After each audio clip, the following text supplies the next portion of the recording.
Nuestro primer expositor es Alberto Silioni. Voy a hacer un resumen de su actuación. Alberto es licenciado en Historia. En 1993 es nombrado director de Educación de Adultos en la Ciudad de Buenos Aires y luego subsecretario de Educación. Al poco tiempo pasa al Ministerio de Educación de la Nación para dirigir un proyecto de educación y trabajo. 6 años después, en 1999, fue director de Educación Secundaria y subsecretario de Educación en la provincia de Buenos Aires, bajo el gobierno de Felipe Solá, el gobernador Felipe Solá. En 2003, con el gobierno de Cristina Kirchner, es designado secretario de Educación. Virtualmente eso es para nosotros el viceministerio de Educación en la Nación, con Daniel Filmus de ministro. En 2006 vuelve a Cava, a la ciudad de Buenos Aires, como ministro de Educación de quien en ese momento fue jefe de gobierno, Jorge Tellerman. En 2007, en el gobierno de Cristina, va al Ministerio de Educación como secretario de Educación, una vez más, viceministro, acompañando a Juan Carlos Tedesco. En el 2009, en el gobierno de Cristina, asume el Ministerio de Educación, permaneciendo en el cargo hasta el 2015. En el 2021 asume como director general de Cultura y Educación, eso se traduce como ministro de Educación, en la provincia de Buenos Aires hasta anteayer, Alberto, anteayer, hasta hace 2 o 3 días nomás. Sí, buenas tardes. ¿Se escucha, Jorge? Sí, perfectamente. Bueno, gracias. Hasta el domingo. Muchas gracias por la presentación, muchas gracias por la invitación. Jorge, agradecerle a Carlos, al señor rector, a Silvia, a mis compañeros de mesa virtual, a Miguel Dualde, a Jorge Gorostiaga, a todos los presentes, las presentes, muy, muy honrado de estar. Un abrazo afectuoso a mi amigo Miguel Balone. A ver, breve. Las reflexiones de Jorge, de Carlos, perdón, son interesantes. Vamos a discutir un trascendido que no es casualidad en este gobierno. Este gobierno se maneja por trascendidos, se maneja por globos de ensayos, se maneja por un factor sorpresa siempre acompañado por algunos medios que ya conocemos, medios masivos de comunicación.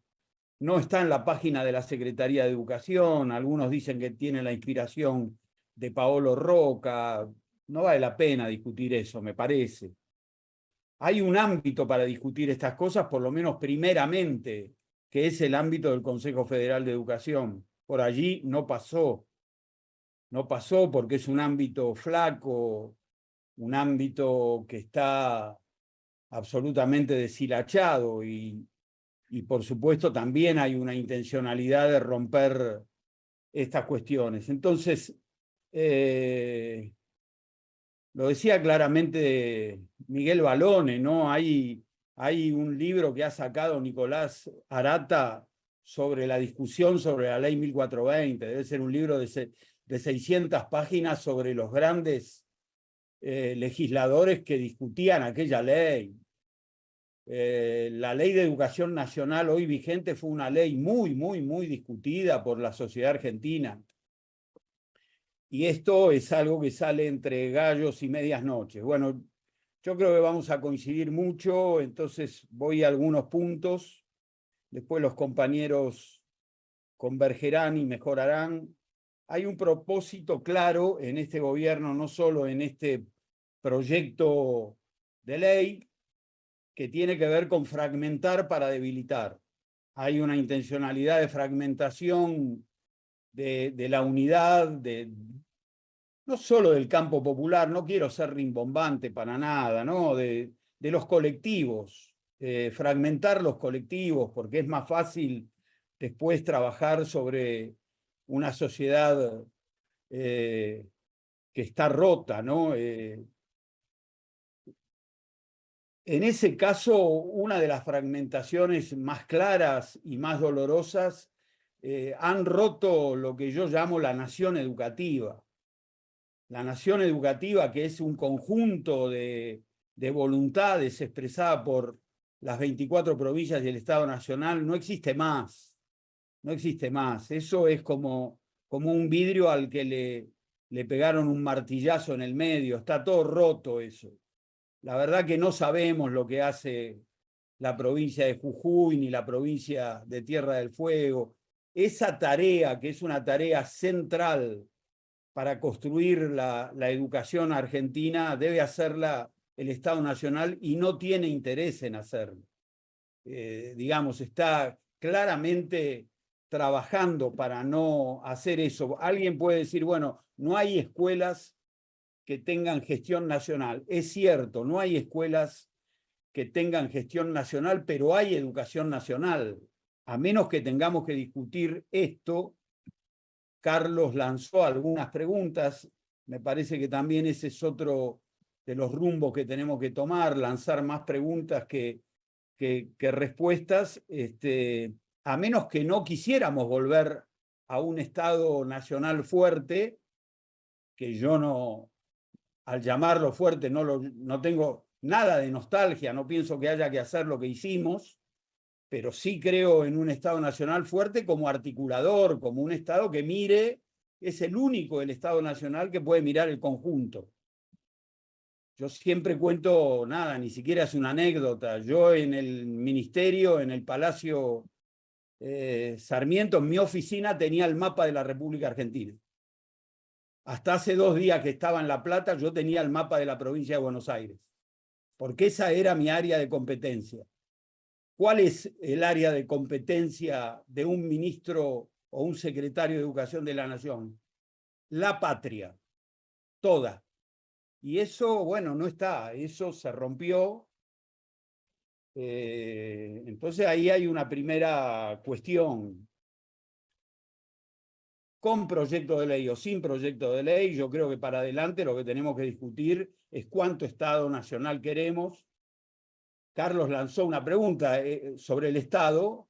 Es falso, absolutamente falso, que se pueda romper el Estado. Lo que hace este gobierno por una opción absolutamente fiscalista es que haya una deserción del Estado Nacional. La deserción del Estado Nacional incrementa exponencialmente la tarea de los estados provinciales y de los estados municipales. Pregunten a los 135 intendentes de la provincia de Buenos Aires si ahora hay menos estado que antes, cuando llegan los vecinos diariamente a pedir remedios oncológicos que les ayuden a pagar el alquiler, bolsones de comida. Entonces falsa la ilusión de la desaparición del Estado.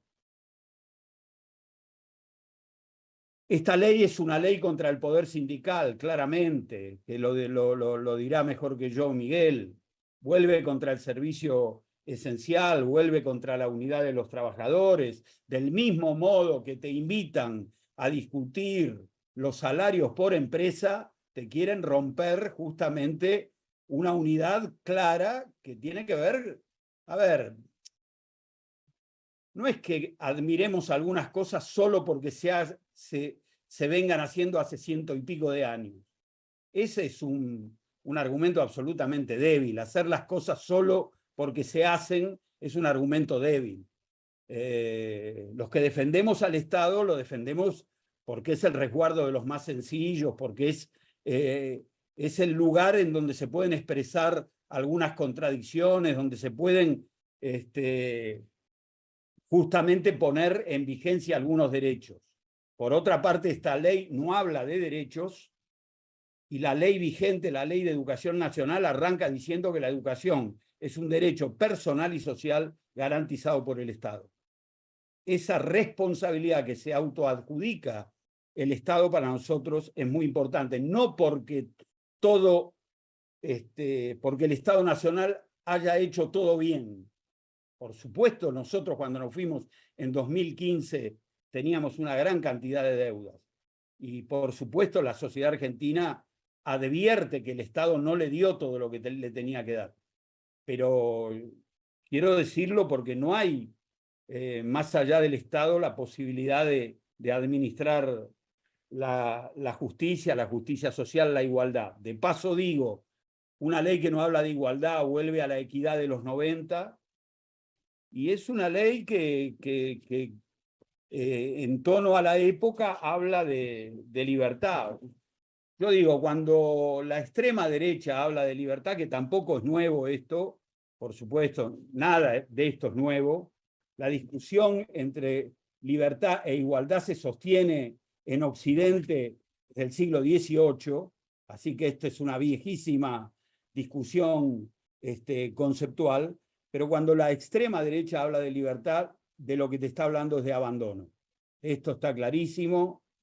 Los bonaerenses lo supimos tempranamente en Bahía Blanca con un cataclismo climático que vino el presidente y dijo algo así como: ustedes verán cómo se arreglan. Lo que hace este gobierno es decirle todos los días a la sociedad: ustedes verán cómo se arreglan. Y bueno, junto con esto, junto con este proyecto de libertad, viene mi proyecto de vida. Lo dice claramente el artículo 3 del proyecto de ley, la persona y su proyecto de vida. Acá no hay proyecto social, hay una primera persona del singular, un posesivo, mi proyecto de vida. Entonces ahí hay otra característica. ¿Quién no va a estar de acuerdo con la importancia de la familia? Ahora, poner a la familia y a la sociedad corriendo al Estado y corriendo a un nosotros más amplio que todos los sujetos tenemos, eso es inaceptable. Digamos, la comunidad organizada no la inventó el peronismo. Si ustedes quieren, sí, la expresión, pero esa es una expresión que existe en Occidente desde hace 2000 años. Bueno, esta ley rompe con eso. Yo creo que le da al Estado un rol clarísimo, que los que hemos estado en gestión lo vemos. Para muchos sectores el Estado tiene que ser exclusivamente una ventanilla de pago. Dame los recursos y no te metas más. Déjame hacer lo que yo quiero hacer.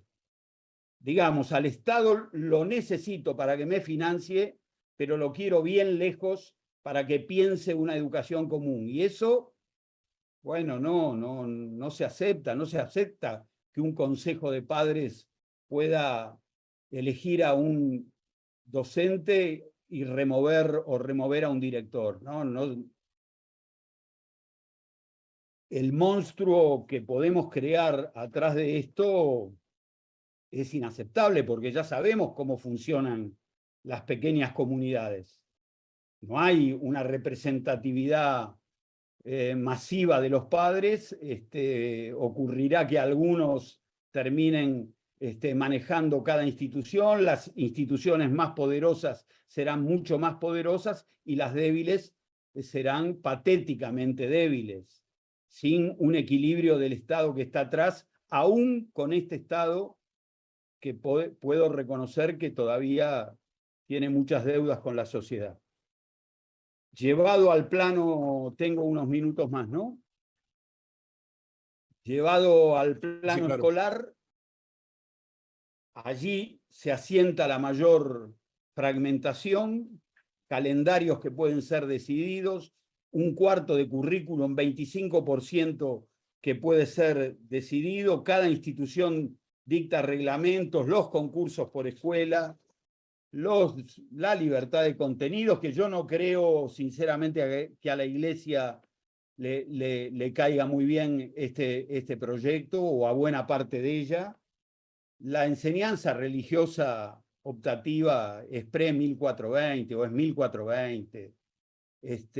Un poco de desafío a la inteligencia, ¿no?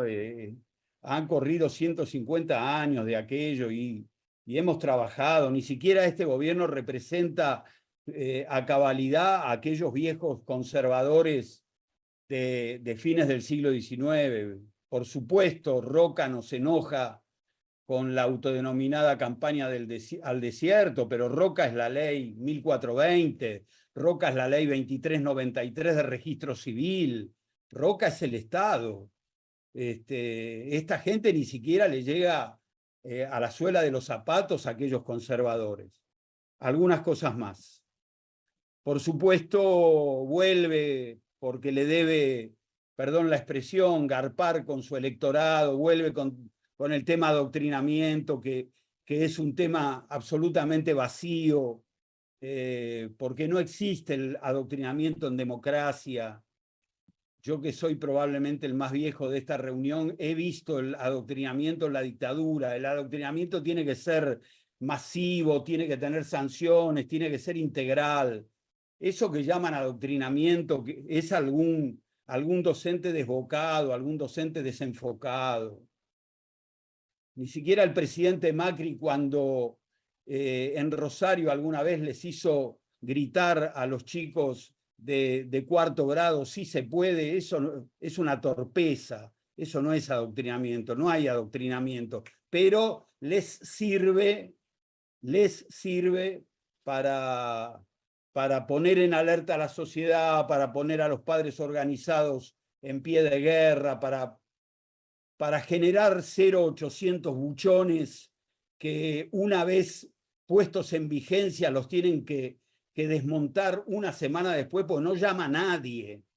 Porque no llama a nadie. Lo hicieron en la ciudad de Buenos Aires, lo hicieron en el Ministerio de Educación, y felizmente la sociedad entiende, nadie llama a esos lugares porque no son lugares confiables para llamar. En suma, después los compañeros hablarán de eso que se denomina homeschooling, que es marginal, pero que simbólicamente tiene mucho valor, que es, insisto, la ruptura de lo común. La ruptura de Richard Sennett hablaba de ese pronombre maldito que es el nosotros. Este elenco de gobierno viene a romper esa primera persona del plural. ¿Cuáles son las familias que pueden educar en casa? El otro día 2 madres entraron en José Cepaz a una escuela nuestra pública y se pelearon en el patio de la escuela. ¿Esas son las madres que van a educar a sus hijos? Las madres que el otro día entraron en Malvinas, Argentina, y le tiraron agua hirviendo a una auxiliar, ¿esas madres van a educar a sus hijos? La familia profundiza un punto de vista, y lo que hace la escuela es equilibrar el origen, ponerte en diálogo con los otros semejantes. Estos tipos quieren construir una sociedad de homeschooling y después de homeworking, y por ahí tenés la suerte, abro comillas, por supuesto, de pasar 45 años de tu vida sin cruzarte con un ser humano como vos. Eso es una tragedia en términos de sociedad. Nosotros tenemos que decir enfáticamente no a eso.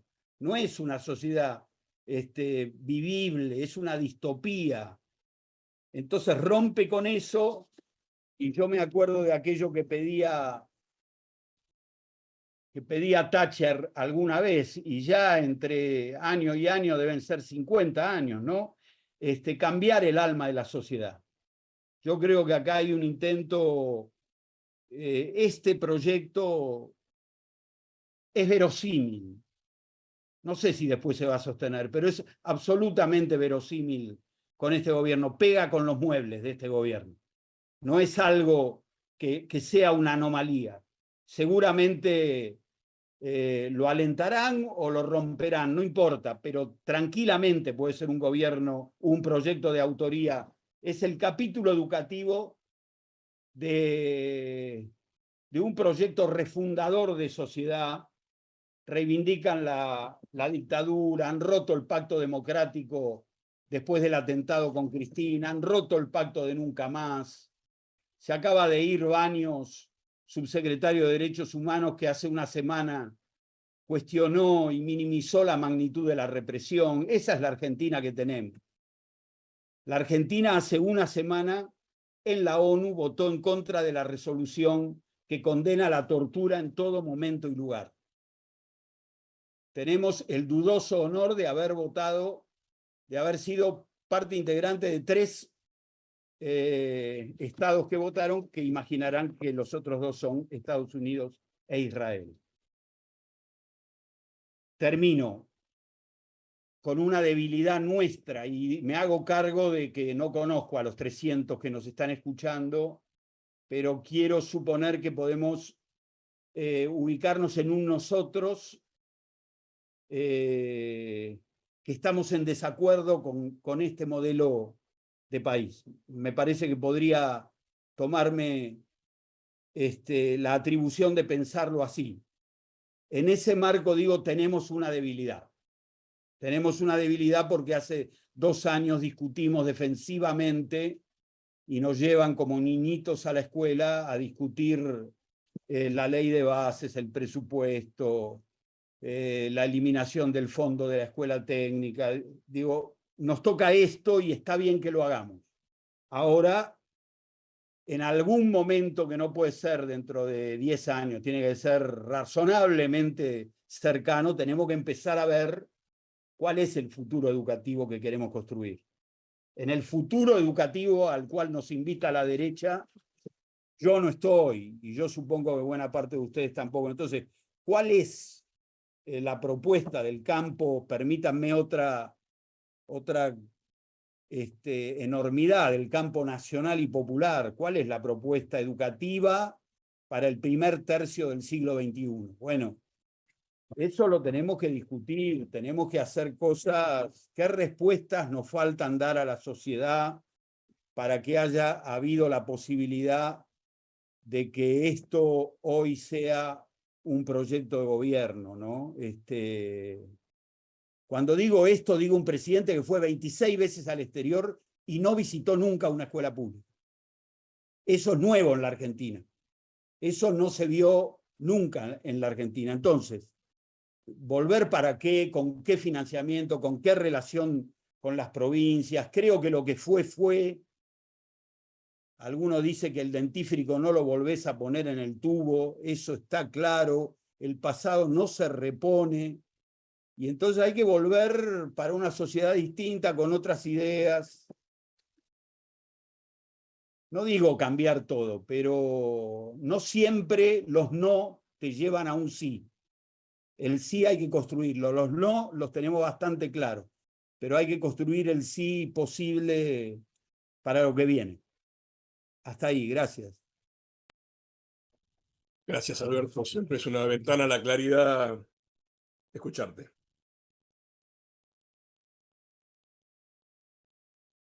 Bueno, les presento ahora a Miguel Dualde, bueno, les presento, digo yo, como si no lo conocieran. Enuncio algunas características de su currículum. Esto sería más apropiado de decir. Miguel es profe en Ciencias Económicas y en Ciencias de la Educación, dos campos que se llevan bien, Miguel, ¿no? Entre sí. No Es tanto, magíster en metodología de la investigación por la UNER. En Entre Ríos también se desempeñó como docente en la UADER, en la Autónoma de Entre Ríos, y ha participado en varios posgrados como profesor invitado. Actualmente es el secretario de Educación de la CETERA y también dirige la Escuela de Formación Pedagógica y Social, la Marina Viltre. Y también coordina el Instituto de Investigaciones Pedagógicas, Marina Viltre, en la CETERA. Es un hombre muy entramado porque participa de varias redes como secretario general de la CETERA y personalmente de varias redes. No voy a nombrar todas para no ser tan largo. Miguel, un honor para nosotros que estés aquí compartiéndonos tus puntos de vista. Bueno, muchas gracias, Jorge. Un honor para nosotros y un agradecimiento también como organización sindical que se nos convoque bueno, a este espacio, ¿no? Para debatir que lo estamos necesitando porque realmente esto que está pasando con este documento filtrado, hubiésemos esperado que sea el gobierno también el que convoque al debate, pero bueno, esto no está sucediendo, tal como lo vienen planteando desde el inicio de esta reunión. Bueno, nosotros nos preocupamos inmediatamente de conocido, de filtrado este documento. De hecho, se llamó desde la CETERA directamente al secretario de Educación de la Nación para saber o para conocer si esto realmente era un proyecto que llevaba la firma o la autoría del secretario del sector de educación y bueno, se nos negó la autoría por parte de él, pero desde ese mismo día hasta el día de la fecha tampoco hemos visto que salga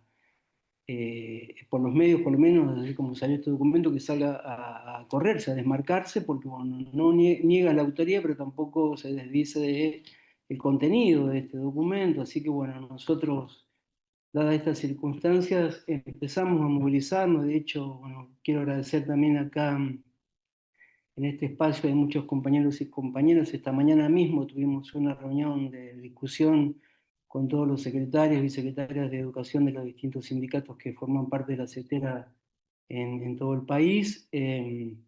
También preocupados por, bueno, en qué medida podrá o no avanzar este documento, ¿no? Que tiene un formato de proyecto de ley por el articulado, pero tampoco tiene una autoría, no se sabe de dónde viene, sí suponemos que, bueno, quiénes son los posibles autores de esto que en realidad nosotros vemos que tiene mucho del refrito de aquellos primeros, de aquel capítulo que tuvieron que bajar cuando presentaron los más de 600 artículos con la ley y bases y que por las correlaciones de fuerza de aquel momento tuvieron que bajar y bueno, mucho de aquello hoy lo volvemos a ver en este nuevo formato y bueno, ante eso nosotros estamos muy preocupados y bueno, ver cómo damos la discusión, la batalla en distintos planos, ¿no? Que vamos a tener que darla. Pero bueno, aparentemente el plano parlamentario puede ser uno, si es que esto se presenta, incluso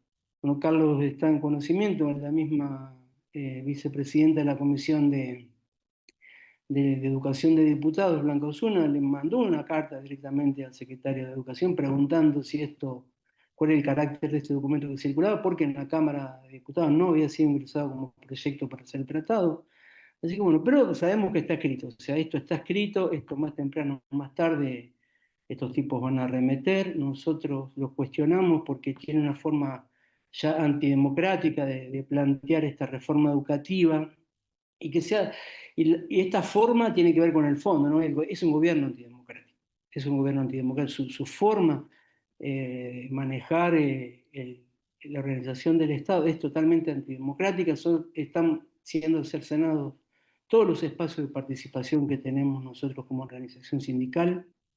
Hay evidentemente un cambio de interlocutor en la definición de las políticas públicas en educación.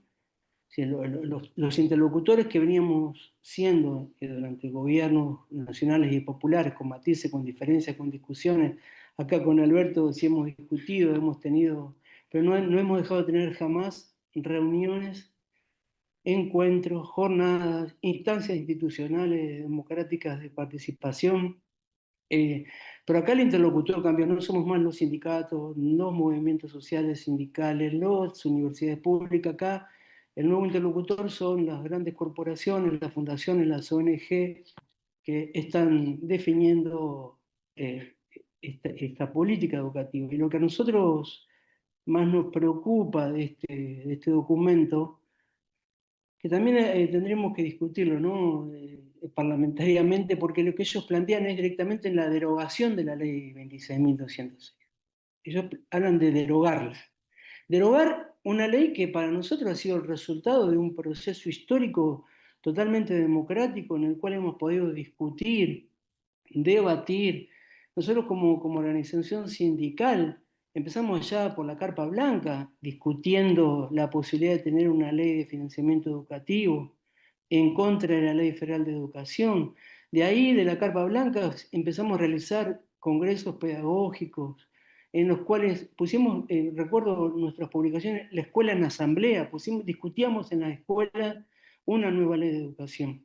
No solo discutíamos la derogación de la ley federal, sino que fuimos partícipes, protagonistas en la docencia de un debate que después fue votado en un congreso por unanimidad.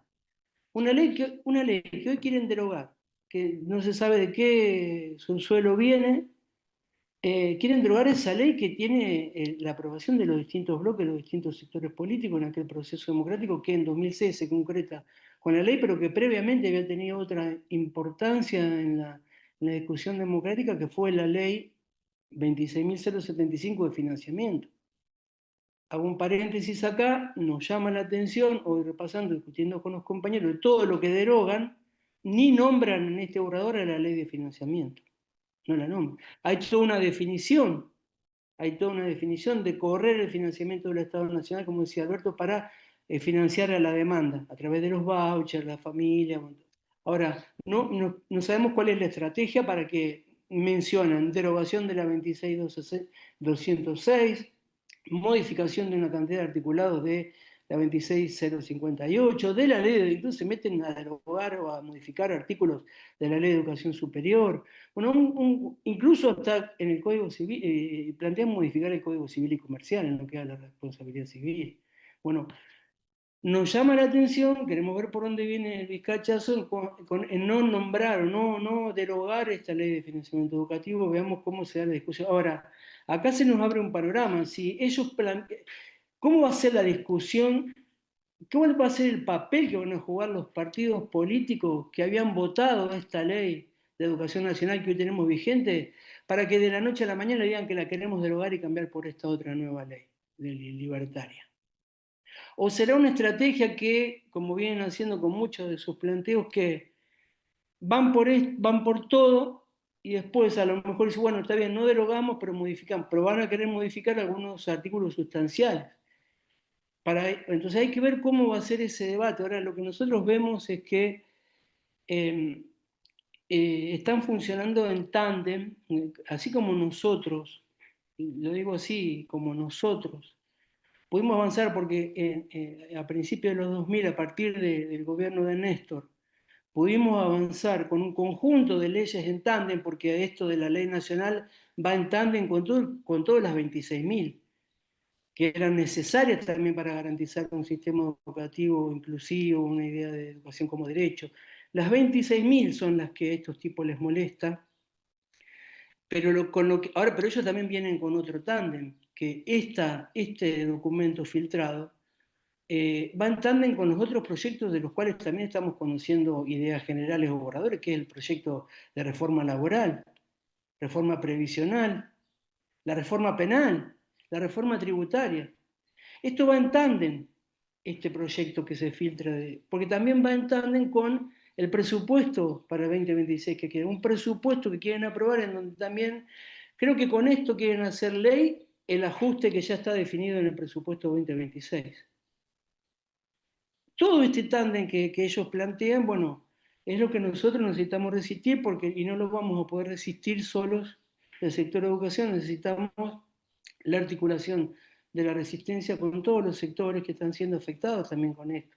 Porque lo que realmente hoy está en peligro, y ahora sí me meto un poco las preguntas que plantea Carlos, ese era un poco el hilo del punteo que me había preparado como para poder compartir desde la perspectiva de los trabajadores y las trabajadoras de la educación, que es lo que en este caso nosotros queremos poner o poder compartir con ustedes, porque realmente vemos directamente en este punteo que hicimos el corrimiento, ¿no? Esta primera pregunta que vos hacías, Carlos, nosotros vemos el corrimiento, no hace falta discutirlo mucho, pero el corrimiento del papel del Estado en este rol principal e indelegable de garantizar el derecho a la educación y el responsable de garantizar el financiamiento del sistema educativo como sistema, ¿no? Y la reubicación hacia la subsidiariedad, poniendo a las familias en un rol más preponderante, ¿no? Y incluso subsidiando a las familias a través del voucher. Así que bueno, en este sentido nosotros estamos viendo una gran modificación, un cambio de cosmovisión, que es pasar de esta idea de la educación como derecho a un servicio. Ya Alberto lo planteaba, nosotros venimos, bueno, la derecha viene históricamente, ¿no? Desde Bullrich en el 2001 que venimos planteando demanda contra demanda en contra de esta intención reiterada de declarar la educación como servicio esencial. Nuestra oposición a eso no es solamente una cuestión sectorial y corporativa, no es que solamente nuestra preocupación es porque se nos va a cercenar de esa manera el derecho a huelga y el derecho a la protesta social. nosotros la principal oposición que ejercemos en contra de esta idea es que la educación como un servicio abre totalmente las puertas a la prestación del servicio, a la mercantilización y a la privatización de la educación como tal.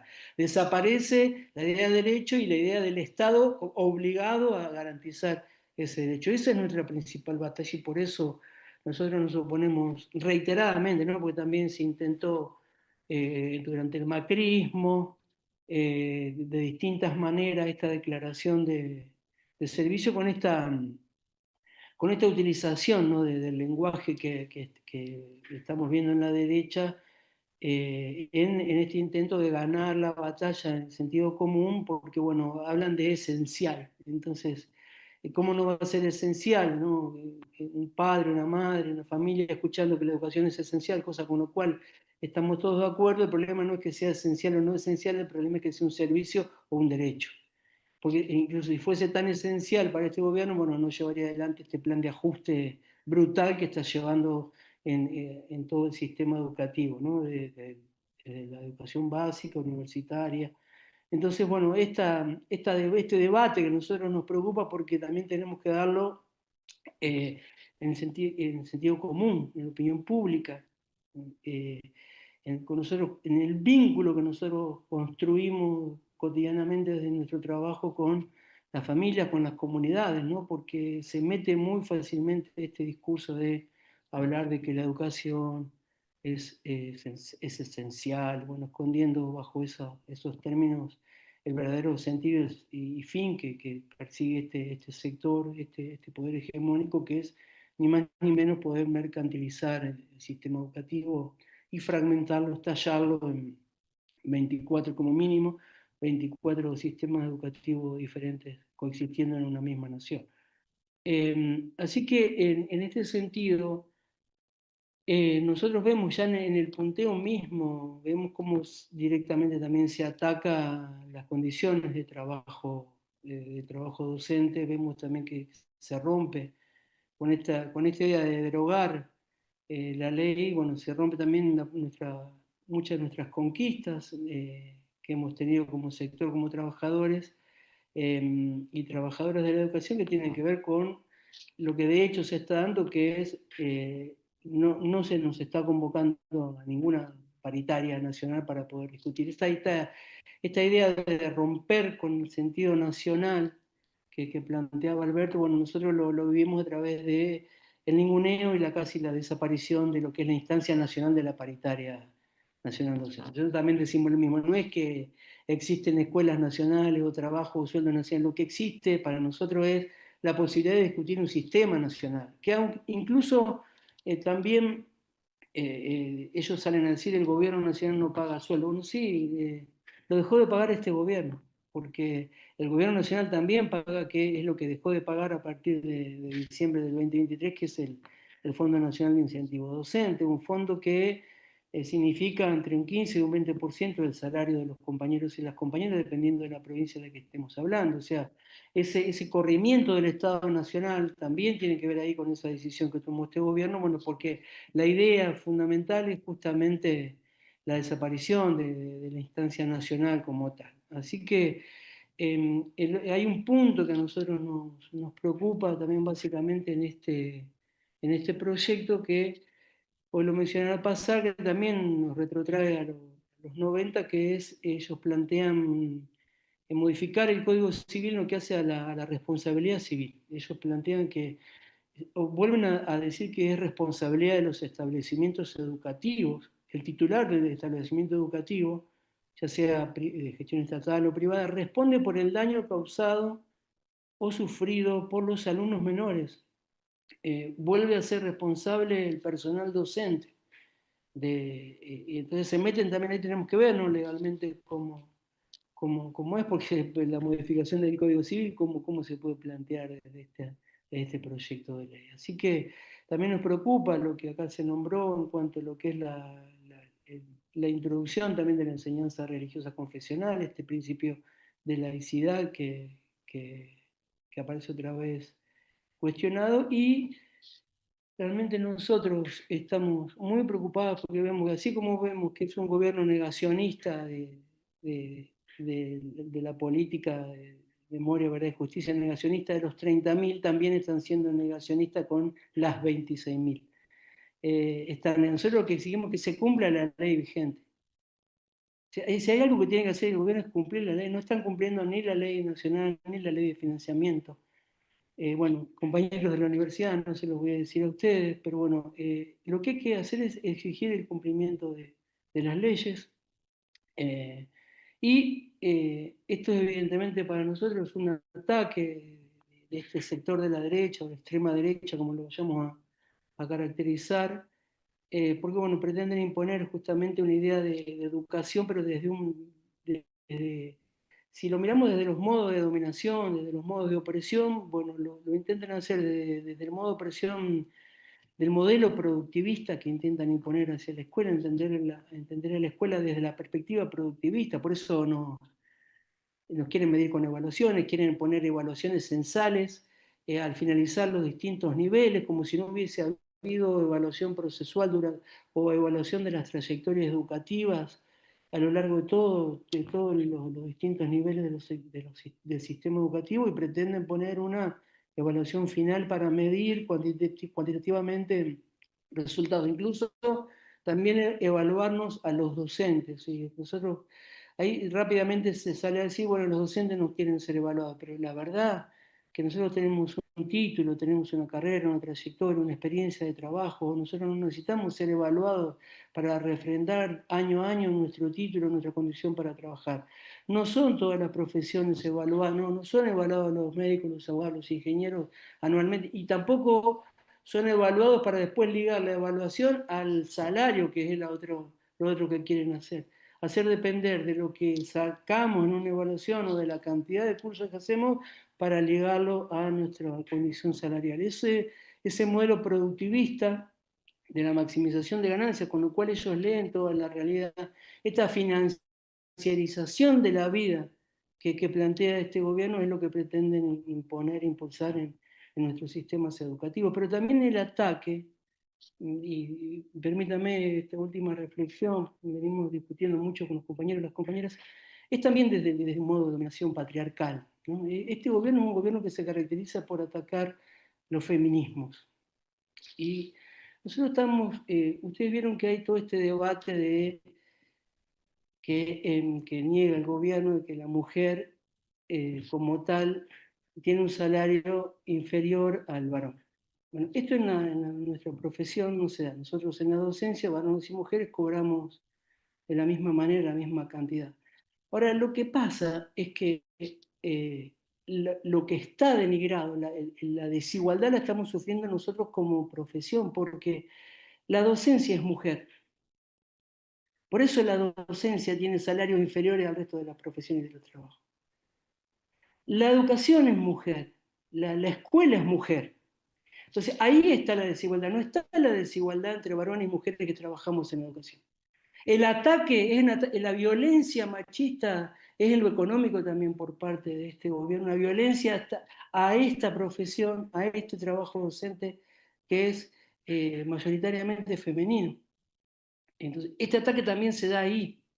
Contra eso nosotros estamos organizando la resistencia, con pelear por la centralidad del Estado, por la responsabilidad del Estado.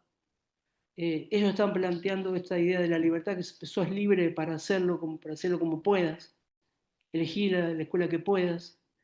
Y esta libertad, supuesta libertad a la que ellos nos están queriendo someter, bueno, surge de un gobierno que está envalentonado. En las últimas elecciones quieren hacer una tabla rasa, volver como decía Alberto, a una etapa creo que pre-argentina, ni siquiera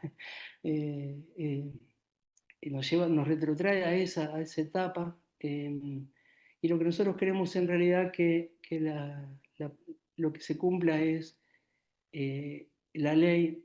Necesitamos dar esta batalla por el sentido de la educación como derecho. Eso lo creemos, lo que está en juego es el derecho a la educación, y no permitir que este proyecto gane y que haga creer a la población que las escuelas también los padres la podrán elegir como se elige en Mercado Libre. ¿no? Hay una idea del sistema educativo como el mercado libre.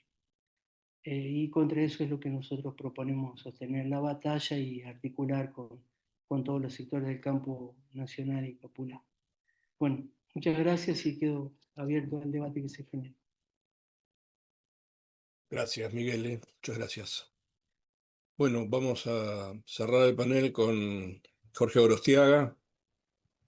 Jorge es doctor en análisis social y comparado de la educación por la Universidad de Pittsburgh, de Estados Unidos, licenciado en ciencia política, e investigador en nuestro laboratorio interdisciplinario de ciencias humanas, como parte del CONICET, profesor titular en la Escuela de Humanidades de la USAM.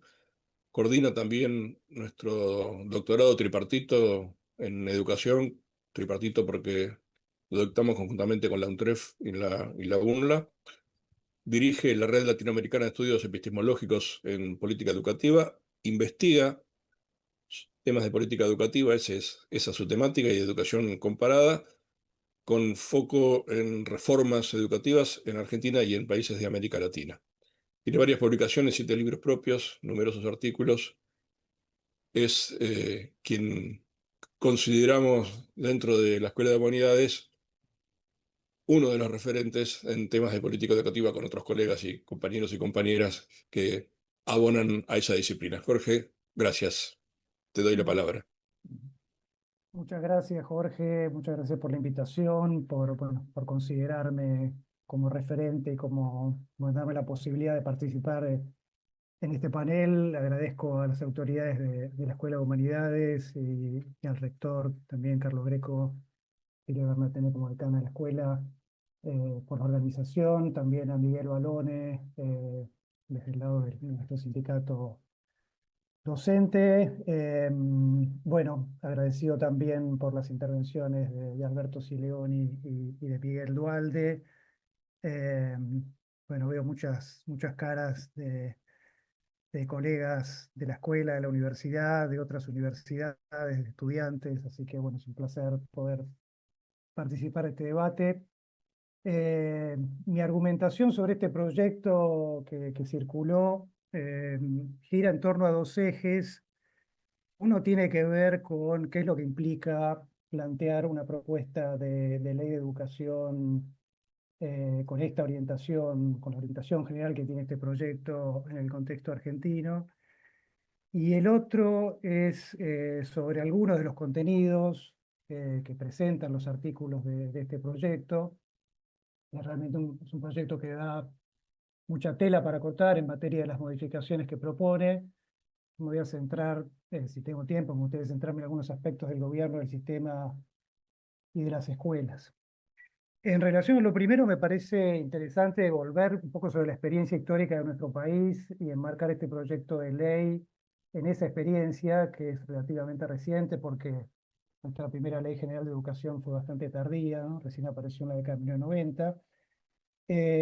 Y si bien es cierto que lo que estamos debatiendo es un proyecto de ley no oficializado, como señaló ya previamente Carlos Greco y señalaban también colegas del panel, no tenemos muy claro cuál es la intención del gobierno, en qué medida está avalado por el Poder Ejecutivo, no sabemos si filtrado por accidente o intencionalmente, y cómo sigue este proceso, qué va a pasar con este proyecto.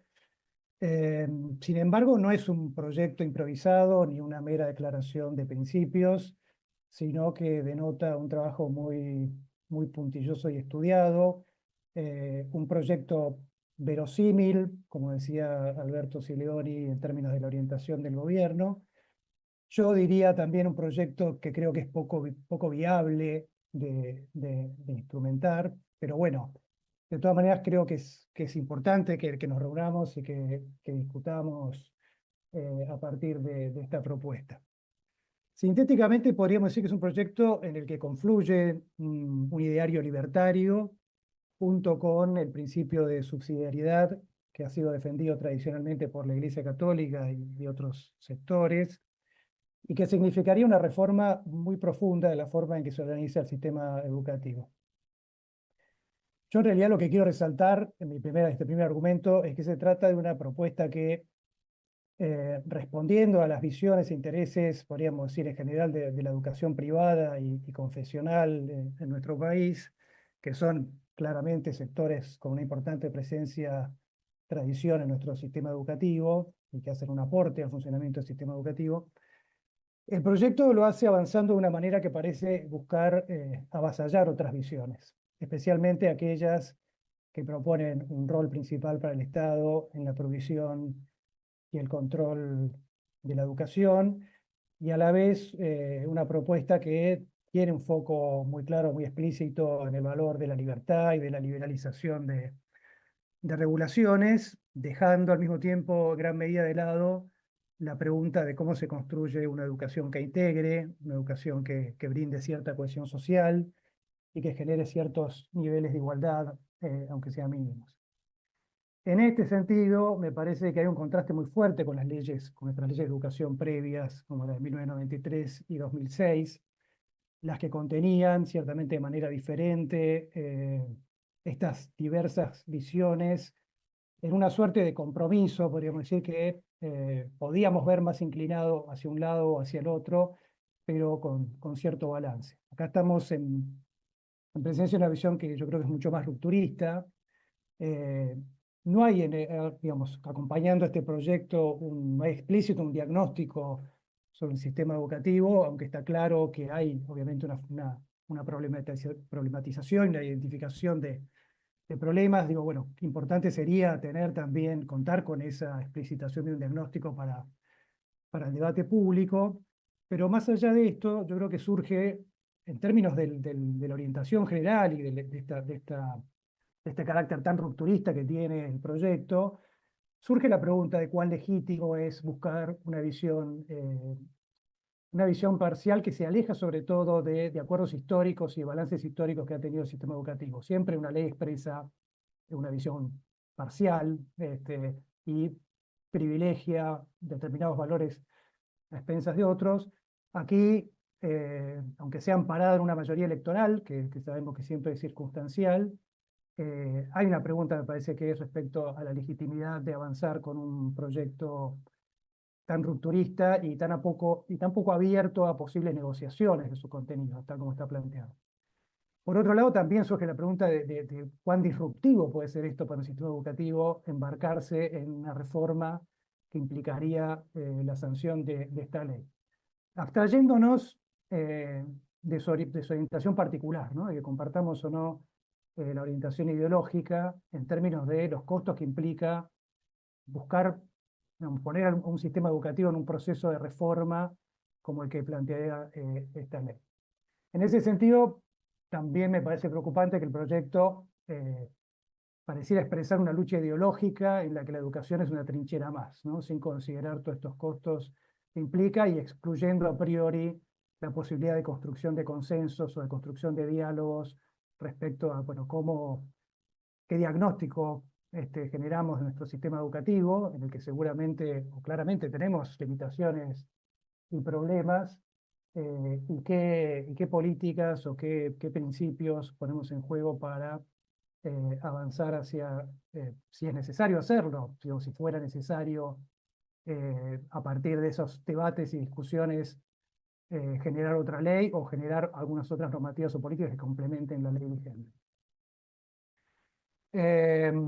Ampliando un poco, digo, en comparación con la Ley Federal de Educación de 1993 y la Ley de Educación Nacional de 2006, si bien también ambos procesos pueden ser vistos críticamente, en particular respecto a que contaran con diagnósticos integrales del funcionamiento del sistema educativo, su contenido yo creo tenía cierto consenso dentro del sistema educativo y no eran propuestas completamente rupturistas. La sanción de la Ley Federal de Educación tenía un fuerte justificativo, dado que no existía una Ley General de Educación, y recogía en gran medida lo discutido en el Congreso Pedagógico de los años 80 y cambios ya previamente en funcionamiento respecto a la provincialización de las escuelas secundarias y de los institutos terciarios nacionales.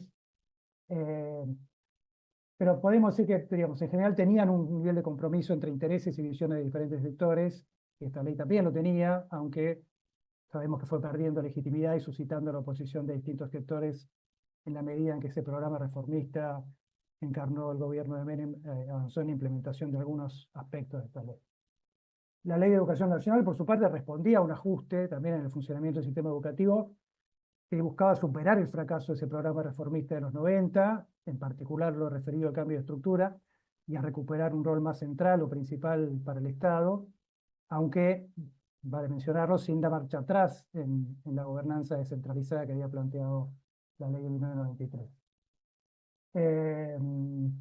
Si miramos el caso de la ley federal, que en general se considera que fue más rupturista que la ley de educación nacional, es cierto que la consagración de un modelo de gobierno descentralizado y podríamos decir de control a la distancia a escala nacional alteraba sustancialmente el modelo de Estado docente constituido desde fines del siglo XIX y basado en el principio de principalidad del Estado, pero en gran medida ese modelo seguía vigente a escala provincial.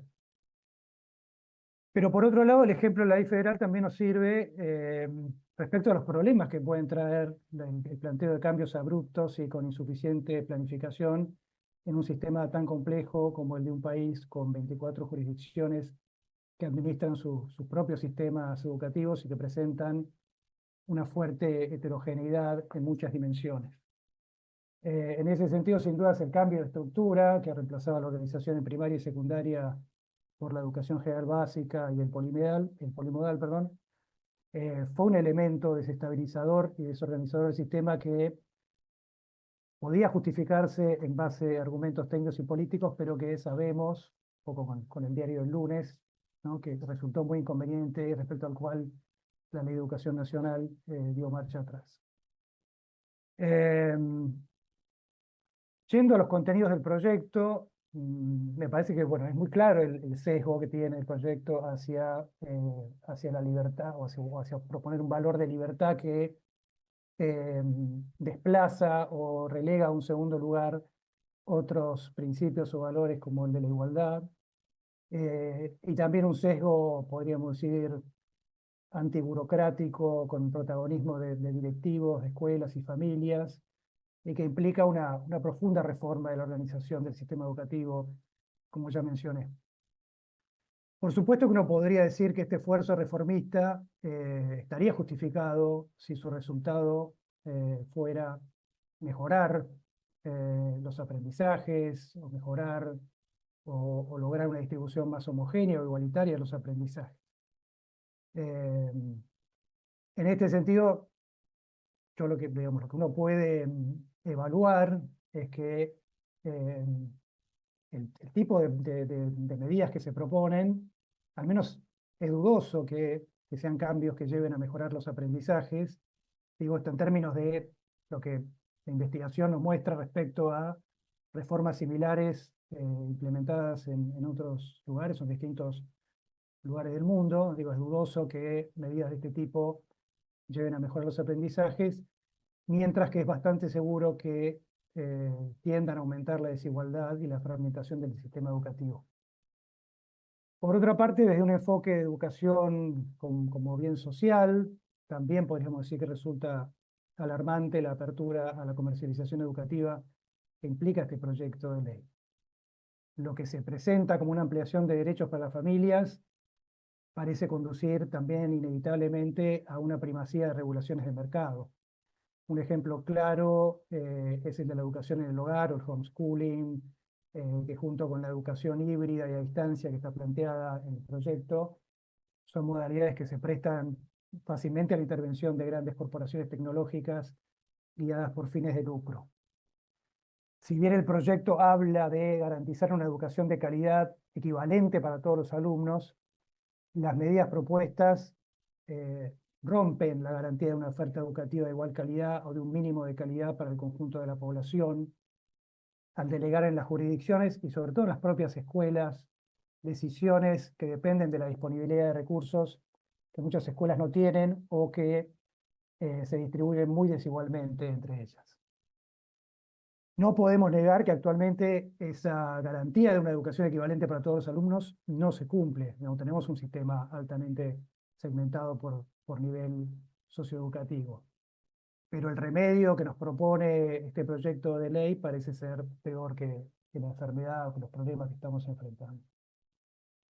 Se propone un modelo de competencia entre escuelas basado en un alto grado de autonomía institucional, financiamiento en base a la cantidad de estudiantes y donde se equipara también en términos de financiamiento a escuelas estatales y privadas.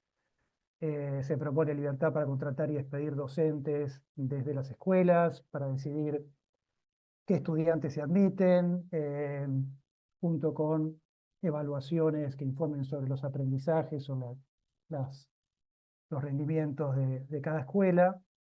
Y como ya fue señalado, creo que en particular por Alberto Silioni, sabemos que esto no genera mejores resultados, sino la degradación de las escuelas que no tienen los recursos para entrar en esa lógica de competencia, en un círculo vicioso. Es un círculo que es vicioso para algunas de ellas, que terminan atrayendo estudiantes que demandan más recursos, y una especie de círculo vicioso desde un punto de vista claramente comercial o empresarial, donde algunas escuelas pueden elegir qué perfil de estudiante acepta, lo cual también relativiza en última instancia la libertad de las familias, esta presunta libertad de las familias de elección, y también a nivel sistémico genera una exacerbación de la segmentación y la desigualdad.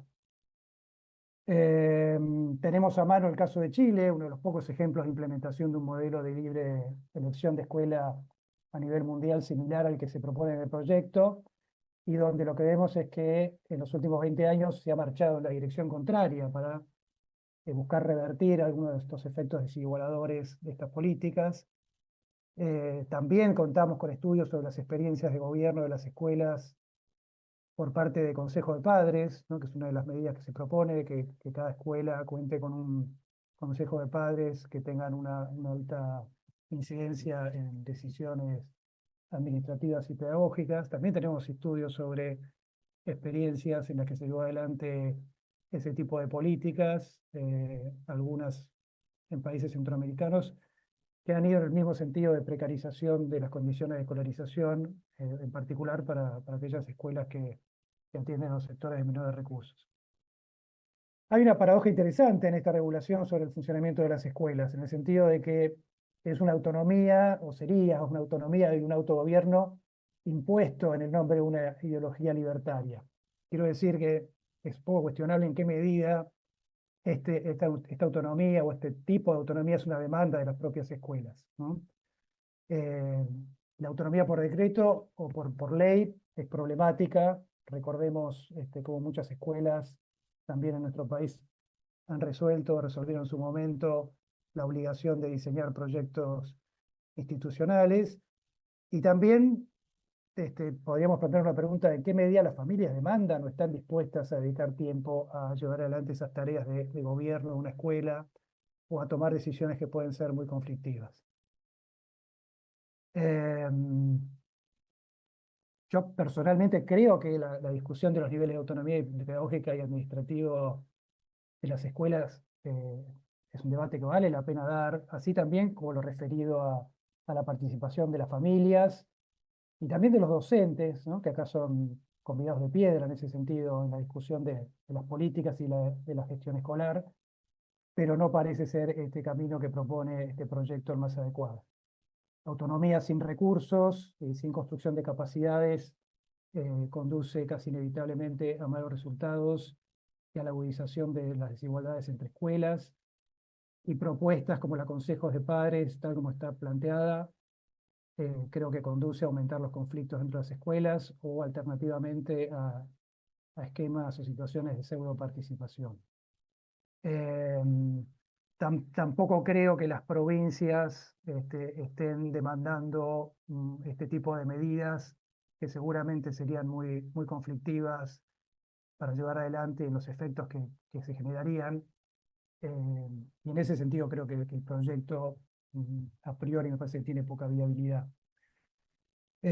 Bueno, para ir concluyendo, no sabemos realmente cuánto avanzará este proyecto, qué destino tiene. Sí creo que el debate que se genera a partir de su aparición es una oportunidad para discutir cómo construimos consensos sobre las políticas educativas, aceptando las tensiones ideológicas que atraviesan la educación en nuestro país y mundialmente, pero especialmente pensando en lo que es una ley general de educación, más allá de cuál sea la vereda política o ideológica en la que estamos parados, si nos cerramos al diálogo y este proyecto claramente no tiene una lógica dialoguista, corremos el riesgo de someter al sistema educativo a marchas y contramarchas o giros de 180 grados en el lapso de pocos años. Ciertamente es necesario, creo, generar estas discusiones sobre posibles cambios que atiendan a los problemas, los desafíos que nos plantea nuestro sistema educativo. Y quiero terminar, bueno, señalando otro elemento que también quiero mencionar acá, que puede en alguna medida ser un sesgo corporativo, es también este tipo de debates es una oportunidad para discutir cómo darle un lugar a la investigación sobre educación en el proceso de generación de políticas y de normativas, con todas las limitaciones que la investigación tiene, porque, bueno, la investigación no nos da respuestas claras y terminantes para casi ninguna de las preguntas que tenemos. A veces sí nos dice qué cosas no deberíamos hacer porque ya han sido probadas y han dado malos resultados. Ni tampoco la investigación puede sustituir a la política de muchas de estas preguntas.